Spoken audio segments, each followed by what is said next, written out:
What's going on, Bulls Nation? Welcome into CHGO Bulls pregame, presented by DraftKings Sportsbook, America's top-rated sportsbook.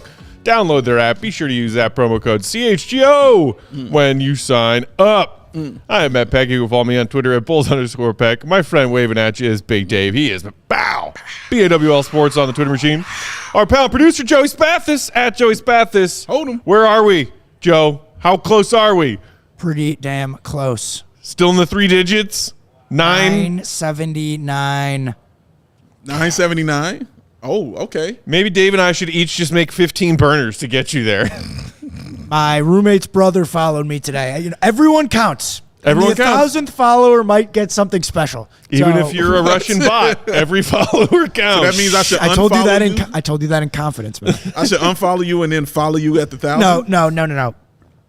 Prior followers are excluded from being the 1,000th follower. That's not how it works. No, I shouldn't have followed him. All right, get into the Bulls talk. It's a big game, huh? It is a big game. It's a big This game, is a Joey. huge game for those of y'all out there in Bulls Nation who are still rooting for W's and the play-in and the playoffs and all that jazz. Our guy Bulls Troy in the chat saying, "Good morning, legends. Get in the car, Peck." Lots of people on Bulls Twitter have been asking frosty at you, sir. to get in the Big Dave Bulls fan hype car. They are frosty at Matt Peck. Nah, man, Man. I'm good. I'm good walking down the sidewalk, minding my business right Cool. now. His feet gonna start hurting in a minute. It's cool. Hey, He don't like walking. He don't like doing anything. McBaconator saying, "I believe I speak for a few Bulls fans when I say let's go." I don't think it's a few. I think if you took a straw poll of Bulls fans right now, over 50% would say at least, I'm excited to see what happens with them in the play-in and then maybe getting to a playoff series. Over 50? You think? As opposed to those of us who were like, cool, can't wait to lose in 5 or maybe 4 in the first round. I don't know. If we get there. Don't feel like 50. Yeah. Don't feel like 50 in here. I'm standing alone, baby, but I'm standing strong. It's what I do. And I love it, and I'm ready to watch this game. This is a huge, colossal game for the Bulls. Not only will this move them up in the standings if they get this win, it will also give them their 4th win in a row, which they have not done at all this season. I hate to burst your bubble there, my friend, but this would be win 3. Oh, this is not 4? This will be 3? So the Bucks will be 4? Lost to the Lakers last Wednesday. Win Friday against the measly Hornets. Win Monday.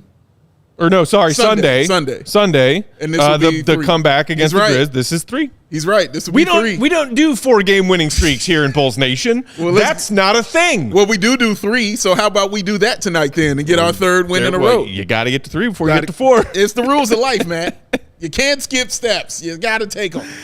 And then we'd be set up for trying to get our first 4-game winning streak of the season when we play the Bucks tomorrow on the second night of a back-to-back. Damn Skippy. Which, speaking of, shout out to everybody who's already RSVP'd. We will be at the Beacon Tap in Des Plaines watching the game tomorrow night with our fellow Bulls fans. Hopefully some of you will be there too. We're going to be doing pregame from the bar. Yes. And then we're going to watch the game. Yes. Good deals on Goose Island.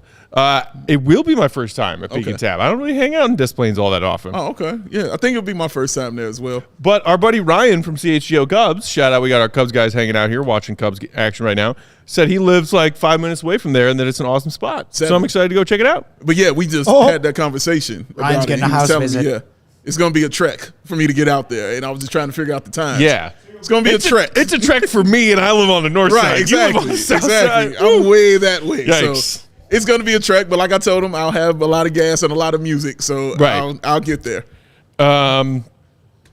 So as far as specifically what is at stake for the Bulls tonight and this Eastern Conference play-in picture, Joey, do we have the I think the NBA put up some, like, here's what's going on. Yeah, so there you see the Eastern Conference standings. Bulls in 10th. That actually, I believe, should say 38 and 40. Yeah, because that's the Ripple first. Yeah, they're 38 and 40. They tie the Hawks with a win tonight, then win the head-to-head tiebreaker, and would swap with them. Yes. Which, is hosting the first playing game instead of playing it on the road, which is something, I guess. It's a thing. Yeah, no, it's better to play at home than on the road. I don't know if you know that, man. But it's better to play at home than on the road, whether it's a play-in or a playoff game. People want to play at home. And it would be great to see that at the UC. So, yes, the Bulls it'll be helpful to get to 9th and then hopefully get to 8th because it will put them in a tie. But as you know, the Raptors hold that tiebreaker. Right. And technically coming into tonight's NBA action, the Bulls have not been mathematically eliminated from 7th yet either. Right. They need to win tonight. If the Bulls don't beat the Hawks tonight and Miami wins, then the Bulls cannot get 7th. I think I saw that in one of the many possible outcomes from tonight's action. Yeah, it was a lot of them. Take care of business, and you're taking care of business in a game where you're being gifted a Trey Youngless Hawks team tonight. He was questionable coming in with non-COVID illness, and then an hour or two ago earlier today was officially ruled out, in addition to DeAndre Hunter not playing for the Hawks tonight. It's big, man. So, a lot of people, I love I quote tweeted the news about Trey Young being out tonight, and 90% of the replies from Bulls fans was like, well, you know what that means is the Bulls are going to, trip on their own feet tonight, because anytime you think the Bulls have an advantageous matchup or they're playing a team that's shorthanded, that's when they, play like the Bulls. Said 50%, did you? Yeah. 50. It ain't working that way. But yeah, man, See, Rob in the comments, trap game alert. There it is. Yeah. But here's the thing, they do play better when Trey Young is on the bench. I believe they're +8, if I'm not mistaken. I saw that stat from my guy Drew Stevens. Shout out Drew Stevens from Mr. Biggs. Yeah, man, they play better. It feels like they're a little more freed up because they don't have to, worry about getting their star player his shots. They play probably a little looser kind of game. And you have DeJounte Murray, who is a point guard. So it's not like you're really losing anything at that position. He's very skilled, and he is an all-star at that position. So, yeah, he's good, man. But the Bulls have really good backcourt defensive players, and, yeah, we ready. That's all I know. And that's, something that might, at least on the defensive end, work to Atlanta's advantage with no Trey is you can't hunt him when you're attacking the Hawks defense. That's a good point, man. Which, they've got a lot of solid defensive players on that Hawks team. Trey Young is certainly the weak link in that chain. Fact. But, you mentioned the Bulls' stingy defensive backcourt. Good news on that front. Caruso and Javonte were both listed as probable with their respective injuries. Caruso still with the foot, Javonte with the knee on the most recent injury report, but both got the thumbs up leading up to shoot around tonight. So they are both active, ready to play. Do you think it will be another Javonte Green just dress but not play kind of game? I'm curious. It was weird that he just checked into that Grizzlies game in the back half of the fourth quarter, really, for the first time. And maybe some of that is Billy just trying to now refigure out what he wants to do with his rotation. And, it might depend on matchups night to night. But basically, this is the first time with Caruso and Javonte both being healthy and available now, and Drummond hopefully back from his, brief absence for mental health reasons. This is the most healthy the Bulls have been. You take out Lonzo Ball, ignore Lonzo Ball. Best of luck, Lonzo Ball. This is the whole team. Yeah, and we haven't seen that. Billy's got some tough rotation decisions to make. Which is good, which is awesome. I'm glad he's got tough rotation decisions to make because he hasn't had them. You know what I'm saying? I had to make them. And I think Billy is better. And this is a dumb statement because any coach is better with this, but he's better when he's got more options. Yeah, did you know that? Oh, God. Coaches are better when they got more options. So, yeah, him making that decision last game against Memphis because he was able to have Derrick Jones Jr. and he was able to have Patrick Williams, but also the fact that he had all of the guards available to him, except for Caruso, but he had those guys, the bench, available to him. He was able to go small, and it didn't affect you. You know what I'm saying? Whereas he might have not been able to do that because Derrick Jones Jr., being out or, guys being hurt. So, yeah, it will help. I think it will help Billy make those decisions better. Alexis in the comments saying Vooch should be able to eat tonight. Alexis! Where are you guys going with first bucket? Have you decided? Alexis is going Vooch. I'm going Zach. Okay. You going against the Joey? Well, he didn't know. He made it before I announced my pick. Wait, Alexis is going Vooch. You're going Zach. Yes. I'm going Vooch. You going against Joey the Greek too? I'm not going against Joey. I just think that they're going to get the ball into Vooch for the first bucket.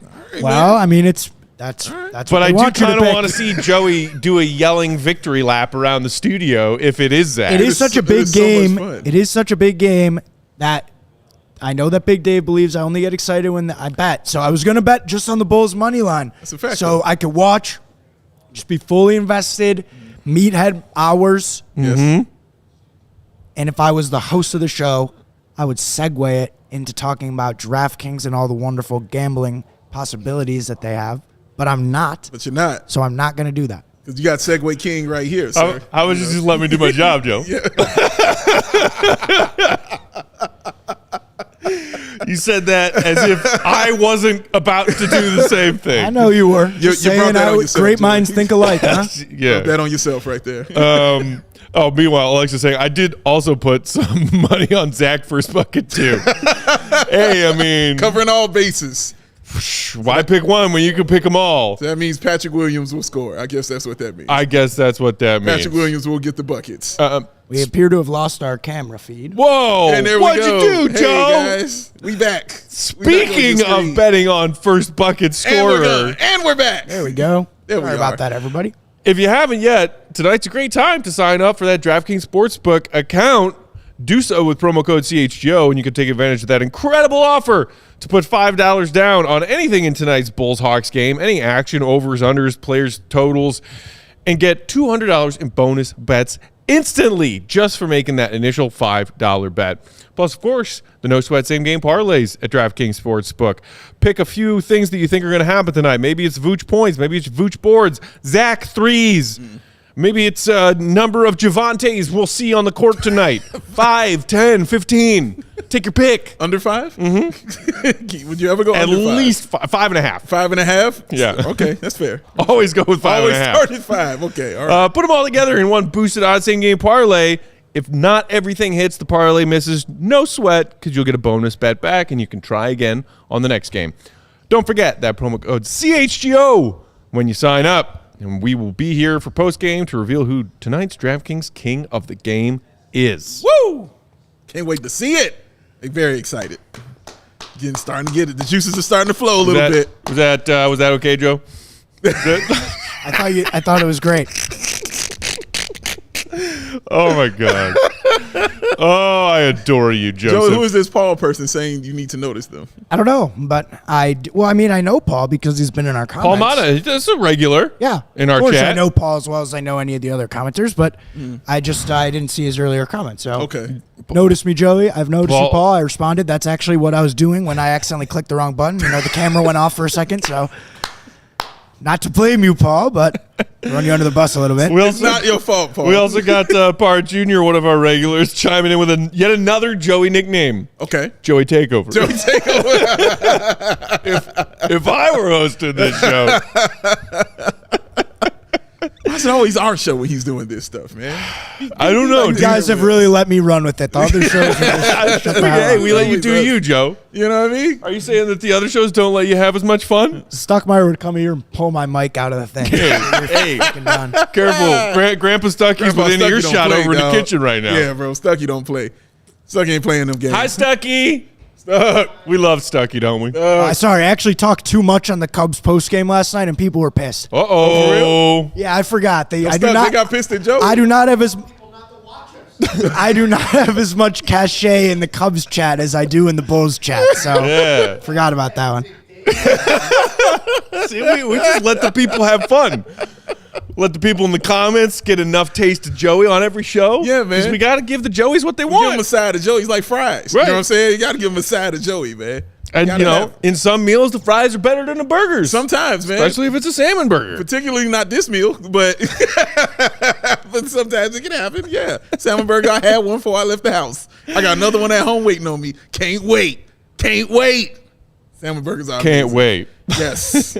Salmon burgers are amazing. In much more boring news than comparing Joey to a delicious side of French fries, the other big stuff going on in the NBA recently is that the League and the Players Association finally struck a deal on the CBA. Yes. The new CBA, which means, yay, we don't have to worry about lockout for a while now. They got it done after a few delays. There's all kinds of weird stuff in the CBA, Dave, that NBA fans have been talking about for the last couple of days. Yes. Where do you want to start? Oh man, that's a great question. When I was putting this out, I was like, with so many things, so many tantalizing things I It's want to like touch War with. and Peace, but But NBA league rules. I think I'll start with the first one. Okay. The 65 game minimum. Yes. To be for eligible NBA for- season-long awards. Correct. Season, including all NBA, and all those things. and all of the awards. That is awesome.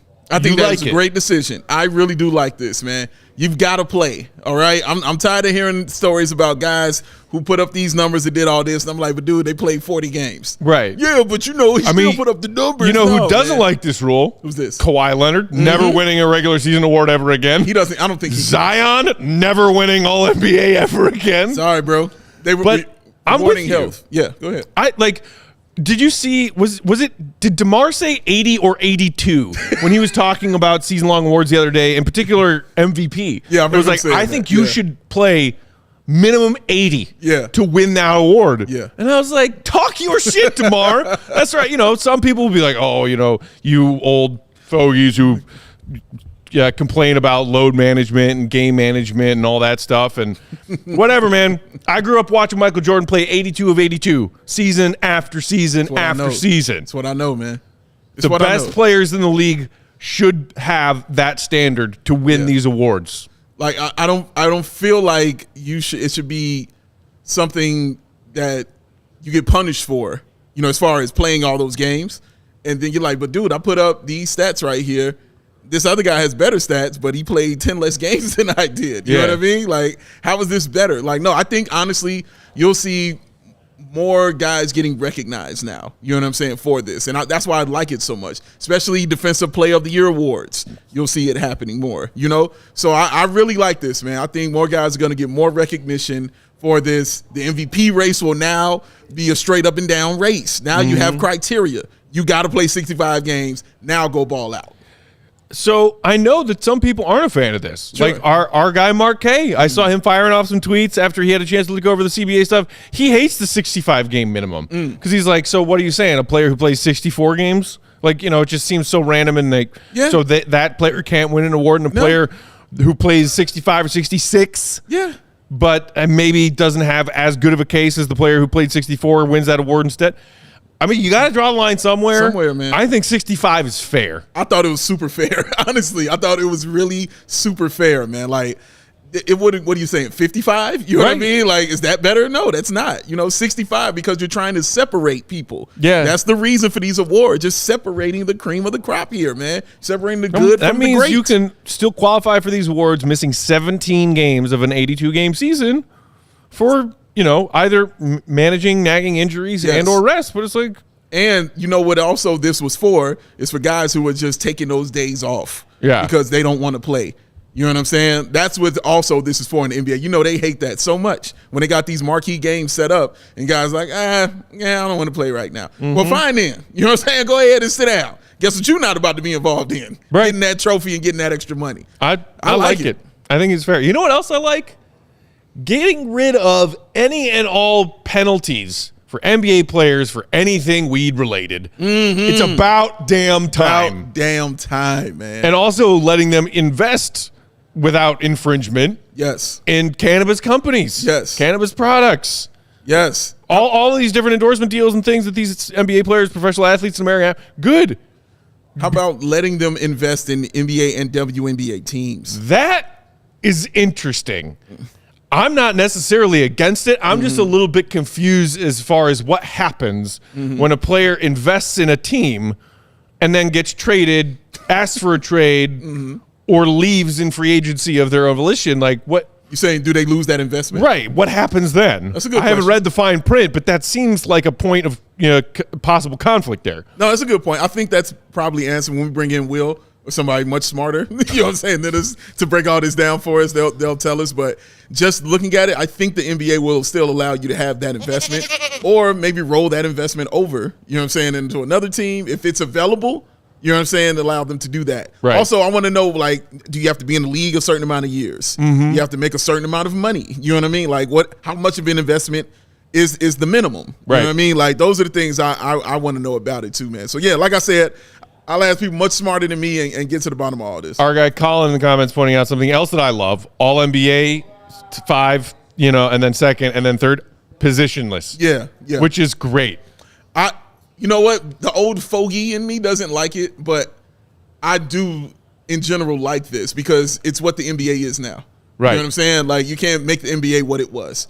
It's what it is now. Things are positionless. You're about to go draft a dude who's 7'4" to come in and he might play 3. It's true. You know what I'm saying? And also, it's like, okay, well, so if just say, I'm not saying this is how it's going to finish out, but say the top 3 vote getters in MVP this season are in some order Embiid, Jokic, Giannis. Right. You saying that only one of those guys can be on the All-NBA first team? Exactly. Even though they finished top 3 in MVP? Exactly. That has never made sense to me. Yeah, and it's not fair that Embiid can't be a first-team All-NBA player because, you know, Jokic is your MVP. Right. Like, the dude's leading the league in scoring. You know, so he's putting up phenomenal seasons that we've never really seen before. Right. He should be rewarded for that. And, yeah.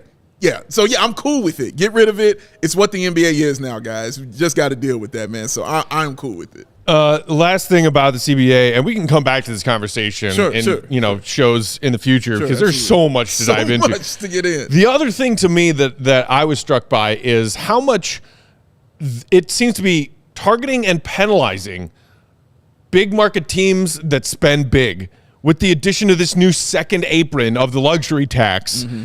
And it's like, well, then if you go above this, there are all these penalties for these teams that are shelling out big money on their books. Things like not having access to the full mid-level anymore, not being able to sign players off the buyout market who just came off of buyouts, not being able to trade draft picks further down the line as far as number of years into the future. Yeah. All these things that are penalizing organizations that are spending money. Yeah. Which, like, I read that and I was like, man, you know, who loves this is Jerry friggin' Reinsdorf. Yeah, yippee. You know, when I thought about this, Matt, and I'm hearing everything you're saying and all the things smart people were telling me why they don't like it, you know, and things like that. And I'm like, oh, you guys are right. The question I just kept coming back to was, does this benefit my team? Yeah, it does. I'm cool. That's honestly how I felt. I'm biased on it. I really am. I'm completely biased. I know who my owner is. I know how he rolls with money. What do he say? Throw nickels around like they manhole covers. I know how that is. You know what I'm saying? I get it. So this kind of stuff benefits the team that I root for and that I love. So sorry, I'm with it. As Sherman pointed out in the comments, something the Bulls will never have to worry about, the second layer of luxury tax. Yeah, right. Man. Got to get to the first. When pigs fly. You know what I'm saying? When I willingly eat a vegetable before I eat a piece of meat. What do you say? When pigs fly out my butt. That's how he says it. That's my Matt Peck impersonation for the night. All right. All right, so this Hawks team that we're facing, we cover the fact that, you know, no Trey Young, no DeAndre Hunter, but this is still a tough Hawks team. No question. That up until maybe tonight, after the conclusion of this game, has been ahead of the Bulls in the standings pretty much the whole season long. Pretty much, man. Pretty much. They're a good basketball team. Like, what do you make of this transition from Nate McMillan to Quinn Snyder? I know you wanted to touch on that. Yeah. I want to talk about Quinn Snyder. Do you see that graphic, please, for Meth Dad? Quinn Snyder is an interesting kind of coach to me. I don't think he's terrible. I don't think he's bad or anything like that. Joey picks the great pictures. I don't think he's bad. It's 2 N's in his name, bro. No, there's not. Oh, it's just one? I checked. Sorry, I apologize, Joseph Spathis. I checked and had him. But dude, he's such an interesting guy to me. You know, like, he always is on a team where your team is just good enough. You know what I'm saying? To get there and maybe get to the second round. You know, he reminds me like Doug Collins kind of way. You know what I mean? Like, he's good enough to get there, but he's not the coach to get you all the way. And when you get this kind of higher, I think that's what this was kind of saying to me. Like, dude, we're just trying to go to the playoffs. We're trying to get there. We're trying to go to the playoffs, make some noise. We'll see what happens, you know, this next coming seasons with this, because we still got to pay some certain players. You know, we got to give some certain guys off our books and things like that. This is a good transition kind of coach for that, because he knows the game. He knows his X's and O's. Record of 8-9 right now with the team. They just won that overtime game against the Mavericks, man, because what are the Mavericks going on? But they just won that. That was a big victory for them. But I think he's the right kind of coach for them. He'll let them play. He's kind of a player's coach, but he's a little stern at the same time. So yeah, I'd like him, you know, he's like, for me, a starter coach. You know what I mean? But he's not the coach that gets you there, but a nice transition coach. He's a step up from Nate McMillan for me. He's definitely a step up from that. And yeah, he'll if he gets to the playoffs, he'll cause some noise. You know what I'm saying? They'll make some noise with him, man. But he's not the one to get you to the conference finals year after year after year kind of coach. Right. I mean, just the fact that, you said 8-9 since Quinn Snyder took over, this Hawks team is basically hovering around 500 all season long, as opposed to the Bulls, who have been like a little more roller coastery, but have been trying to get back to 500 all season. I saw this tweet from John Hollinger the other day, and I thought it was freaking hilarious. Hawks 39-39. They have scored 9,209 points and allowed 9,210 points. They are 24-24 against the East and 15-15 against the West. Wow. They have been within one game of 500 for 72 consecutive days. That is the craziest on-the-nose definition of mediocrity I have ever heard. And do you see Quinn Snyder's coach since he's been here as the coach of the Hawks? 8-9. Right there in line with what this team is, man. Right there. Like that is a wild, wild thing, man. So but it's who they've been. When Bulls fans talk about, mired in mediocrity, can't even sniff the Atlanta Hawks this season. Come close to this, man. Down to 1 point. That is wild. 1 point. That is wild, dog. Wow. Okay, so John Collins. Yeah. It's like a name that Bulls fans talk about a lot because Yeah. it's like a player who always like, is he on the trade block? Is he not on the trade block? Yeah. I think if they commit to him long term, that's a solid piece. For him, it's always been about staying healthy, Dave. That's what it's always been about with John, man. About is he going to be the guy to be in there to be healthy and give them exactly what they need? Because we know the kind of guy and kind of player that he is and what he can put up for you. But his issue has always been health. Now, here's the thing. This season, he's been relatively healthy. He's played 68 games. The most he's ever played is 74. That was his rookie season. This is clearly the most games he's ever started. It's not even close. So he's on pace to be, 72? So about second most games he's ever played. But I just want to take a look at his stats this season right now, man. You see he's barely averaging 13, almost 7 rebounds. But that 28% from 3 and that usage rate that he got going on right there, both career lows. And I mean not even close as far as career lows are concerned, man. The rebounds also is what got me when I looked at that, because he is not a guy to be averaging that when it comes to rebounds, man. That is also a shock. That is just a wild stat to me, because you know him as a double-double machine. At least that's how I think of him. Right. When I think of him, like, he's going to have 20, he's going to have 15. How he was starting to make a name for himself in the NBA. Exactly. Now, when I was looking at this, I was like, well, maybe this could be attributed to the fact that DeJounte Murray is there. Obviously, your attempts are going to go down. Of course, your usage rate is going to, be affected. I get that. But 17 is terrible. You know what I'm saying? That is really, really bad. He's shooting one less attempt than he was last year. Last year he was at 11. This year he's at 10. You mean like total field goal attempts per game? Total field goal attempts. Like, that's where he's at. And he's still around 50%. That's what he does. But that has nothing to do with him shooting 28% from the three-point line. He's still shooting the same. Matt, he has shot 3.3 attempts 3 straight seasons. Wow. See, that's what I was going to, hypothesize is, well, if you are taking that fewer shots, your usage plummets like that, it's harder to get in rhythm every night. If your minutes are cut or your touches are cut, that might explain that 3-point percentage being as low as it is. But you're saying that's not the case. It's not the case. It's not even the case in his minutes. His minutes are the same. He's playing 30 minutes. Last year he was playing 30.8. This year he's playing 30.1. Like, it's not really a big change in those. It's just one less attempt on your field goals. That for me is not good enough to plummet from 36 to 28. There's something else really going on with him, and I honestly don't know what it is, because he's been healthy. You know what I'm saying? He's been on the floor for this team, and he just hasn't been the guy to produce for them, man. But that number stood out to me. His box plus minus is a minus 1.4. That is also the lowest of his career as well. Not great. You know what I'm saying? His VORP is 0.3. The VORP Schnorps is 0.3. Like, those numbers, when I look, I was like, yeah, that's not good. No. And I wish I watched more Hawks basketball so I can say, oh, that's why. Oh, okay, I know that's why. Because I'm used to just seeing him on a highlight reel doing shit. Yeah. And I don't see that anymore. And it's really shocking to me, the plummet that he has taken. Man, I don't know what's going on with it, Matt. The free throw percentage is the exact same as it was last year. 79.3 last year, 79.3 this year. Which is respectable for a big name. Yeah, very respectable. Now, his attempts have changed. Like, it was 3 attempts last year. He's about 2.4 as far as his attempts this year. Now, is that because he's not getting to the line on his own, or is he not getting the ball where he wants to put himself in that position? I don't know, man, but they have to figure this out, because I think when he's good, they're really good. Yeah. You know what I'm saying? Because that dude is something special. But they didn't, prioritizing making sure DeJounte fits into your game plan is a higher priority than hoping John Collins blossoms into the next level of quality NBA player, because you didn't give up the entire kitchen sink for John Collins. No. You gave up the entire kitchen sink for DeJounte Murray. And see, and that's the thing, Matt.